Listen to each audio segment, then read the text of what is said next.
आज हम class 9th के chapter 2 socialism in Europe and Russian revolution के बारे में पढ़ेंगे, जो कि हिस्ट्री का एक बहुत इंपॉर्टेंट चैप्टर है। और इसका जो रोल है वो आपके क्लास 9th में तो है ही, और कंपटीशन पॉइंट ऑफ व्यू से भी ये चैप्टर आपका बहुत इंपॉर्टेंट है। तो सबसे पहले आज हम इंट्रो एक देख लेते हैं इसका, कि इस चैप्टर में आखिर हमें पढ़ना क्या है उस चीज़ के बारे में, और धीरे धीरे हम शॉर्ट्स के माध्यम से आपको कि थोड़े थोड़े वीडियो को आप देख के पूरे चैप्टर को समझ लें, क्योंकि हम नहीं चाहते कि एक ही वीडियो में सारी चीज़ को पढ़ा दें, इससे सारा चीज़ बहुत लेंदी टाइप का हो जाए और फिर आपको बहुत एक बोरिंग टाइप का लगने लगे। तो ऐसा हम नहीं करेंगे, हम छोटे छोटे वीडियोस डालेंगे जिससे आपका इंटरेस्ट बना रहे चैप्टर में। ठीक है, चलिए तो क्या कहते हैं, सबसे पहले हम स्टार्ट करते हैं the age of social change. मतलब ये जो रशियन रिवॉल्यूशन हुआ था उसके बाद हमारे समाज पे क्या क्या प्रभाव पड़ा, हम उस चीज़ के बारे में पढ़ेंगे ना। क्या क्या, जैसे मान लीजिए कोई भी रिवॉल्यूशन होता है तो समाज पे कुछ ना कुछ प्रभाव पड़ता है ना, तो क्या प्रभाव पड़ा था उस चीज़ के बारे में हम देखेंगे। जैसा कि आप प्रीवियस चैप्टर में आप पढ़ चुके हैं कि जो भी पावरफुल आइडिया था फ्रीडम और इक्वलिटी का, जो कि यूरोप में सर्कुलेट हो रहा था फ्रेंच रिवॉल्यूशन के बाद। जब फ्रेंच रिवॉल्यूशन हो गया था ना, तो उसके बाद जो फ्रीडम और इक्वलिटी का जो भी आइडिया है, जो पावरफुल आइडिया, वो पूरे यूरोप में एकदम अच्छे से सर्कुलेट होने लगा था, फैलने लगा था। The French revolution open up the possibility of create, मतलब उससे जब फ्रेंच रिवॉल्यूशन हो गया तो एक बहुत ज़्यादा हमारे सोसाइटी में बहुत एक ड्रामेटिक चेंज, बहुत बदलाव हमें सोसाइटी में देखने को मिल रहा था। जैसा कि आप जानते हैं कि 18th सेंचुरी में सोसाइटी को डिवाइड किया गया था दो चीज़ों में, जिसको हम बोलते हैं states and order. 18th century से पहले हमारी सोसाइटी को कितने पार्ट में डिवाइड किया गया था, स्टेट में और ऑर्डर में, दो पार्ट में डिवाइड किया गया था। और जिसको हम क्या कहते हैं, एरिस्टोक्रेसी कहते हैं और चर्च करते हैं। यही जो दो चीज़ होता है, एरिस्टोक्रेसी और चर्च, यही पूरे इकोनॉमिक और सोशल पावर को कंट्रोल किया रहता है। यही दो जो चीज़ें, यही पूरे इकोनॉमिक और सोशल पावर को कंट्रोल किया रहता है। Suddenly after the revolution it seem possible to change this. और जब ये रिवॉल्यूशन हो गया हमारा, उसके बाद सब लोग सोच रहा था कि अचानक से हम चेंज ला दें।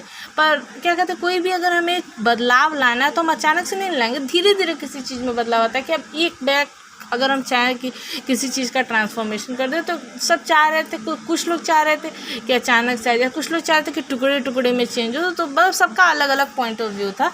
ठीक है, फिर उसके बाद हम कहाँ थे, suddenly after the revolution it's impossible to change in many part of the world including Europe and Asia. New idea about individual right and who control social power began to be discuss. क्या कहते हैं, बहुत मतलब हमारे world के बहुत सारे part, जैसे कि यूरोप और एशिया में जो नए नए आइडियाज़ थे लोगों के राइट के लिए, इंडिविजुअल राइट के लिए, and who control social power began to be, और जो सोशल पावर थे उनके बारे में डिस्कशन स्टार्ट हो गया था। इंडिया में राजा राम मोहन रॉय और डेरोजियो ने टॉक किया कि क्या, मतलब बातचीत किया उन्होंने कि क्या सिग्निफिकेंस है फ्रेंच रिवॉल्यूशन का, और कैसे कैसे जो अदर आइडियाज़ हैं पोस्ट रिवॉल्यूशनरी यूरोप के बारे में, ये सब आइडिया के बारे में उन्होंने डिबेट करना स्टार्ट किया। ठीक है, the development in the colony in turn reshape this idea of societal change. Not every one Europe however wanted a complete transformation of society. मतलब लोग चाह रहे थे कि कंप्लीट ट्रांसफॉर्मेशन हो जाए सोसाइटी का, कुछ लोग चाह रहे थे कि टुकड़े टुकड़े में हो। और फिर उसके बाद क्या हुआ कि क्या कहते हैं कुछ, तो फिर उसके बाद क्या हुआ कि सम वर कंजर्वेटिव अदर, तो फिर उसके बाद ना कुछ को कंजर्वेटिव कह दिया गया, कुछ को लिबरल, और कुछ में क्या कह दिया गया, रेडिकल कह दिया गया। ये तीनों टर्म के बारे में हम लोग डिटेल में डिस्कशन करेंगे इस चैप्टर में। देखिए एक टॉपिक बनाया है, इस टॉपिक में हम आपको एकदम डिटेल में बताएंगे यहाँ कंजर्वेटिव क्या। ये टर्म आपको सुन के अभी नया लग रहा हो कि हाँ ये कंजर्वेटिव क्या बोल रही है मैम, लिबरल क्या, रेडिकल क्या, तो इस चीज़ के बारे में हम आपको बताएंगे। इसके लिए आपको टेंशन लेने की आवश्यकता नहीं, क्योंकि ये आगे के टॉपिक में है और इसको हम डिटेल में बताएंगे। ठीक है, what did this term really mean in the context of time. मतलब इसका ना मतलब ये जो तीनों वर्ड हैं, ये जो है टाइम के बाद, देखिए ज़रूरी नहीं कि एक वर्ड की जो मीनिंग है वो हमेशा के लिए रहे, ईयर बाय ईयर इसका मतलब एक टाइम के बाद हर चीज़ की मीनिंग जो होती है वो चेंज होती है। तो उसी तरीके से कंजर्वेटिव, लिबरल और रेडिकल का हो सकता है उस समय जो मीनिंग था वो इस समय ना हो, या उसके कुछ साल पहले ये मीनिंग ना हो। ठीक है, we will look briefly at some of the important political transition of the 19th century and see how the influence.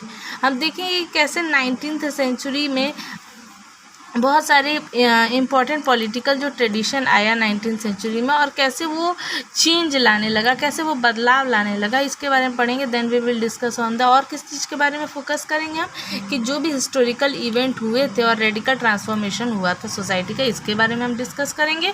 और रिवॉल्यूशन जो हुआ था रसिया में, उससे क्या सोशलिज़म जो है वो एक बहुत ही सिग्निफिकेंट और पावरफुल आइडिया हमारे लिए बन गया था, हमारी सोसाइटी को शेप करने के लिए 20th सेंचुरी में। ठीक है, तो ये आपका एक तरीके से अभी एक इंट्रो था सोशलिज्म इन यूरोप का, एक इंट्रो टाइप का ये एक हम वीडियो बनाए हैं।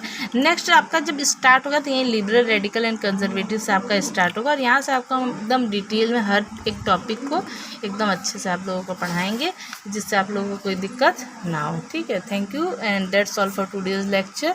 Thank you and have a nice day.